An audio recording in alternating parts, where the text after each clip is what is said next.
चलिए दोस्तों, आज की इस वीडियो में बात करने वाले हैं भोजपुरी के पावर स्टार पवन सिंह के बारे में। तो वीडियो को लास्ट तक देखते रहें और जो लोग मेरे चैनल को अभी तक सब्सक्राइब नहीं किए हैं वो लोग कर लें, क्योंकि हमारे चैनल पर भोजपुरी का हर खबर सबसे पहले आता है। तो दोस्तों, आप सभी को पता ही होगा, भोजपुरी के पावर स्टार पवन सिंह का एक बहुत ही बड़ा गाना आप सभी के बीच आ रहा है। बॉलीवुड लेवल का गाना आप सभी के बीच आ रहा है, जिस गाने का नाम है कमरिया पे साड़ी।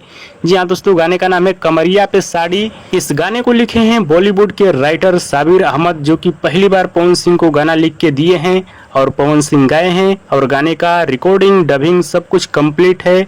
गाना बन के पूरी तरह से तैयार है और जैसे ही पवन सिंह का आदेश मिलेगा वैसे ही गाने का पोस्टर, टीजर सब कुछ आप सभी के बीच आने लगेगा। जी हाँ दोस्तों, ये सब पवन सिंह के हाथ में रहता है। गाना को कब रिलीज करना है, कैसे करना है, ये सब पवन सिंह के हाथ में रहता है। कोई कोई कंपनी है जो कि मनमानी कर देता है, अपने मन में पोस्टर रिलीज कर देगा, गाना रिलीज कर देगा, लेकिन ज़्यादातर पवन सिंह के ही हाथ में रहता है। कब गाने को रिलीज करना है, कैसे करना है, सब कुछ पवन सिंह के हाथ में रहता है, मैनेजर और मैनेजर के हाथ में नहीं।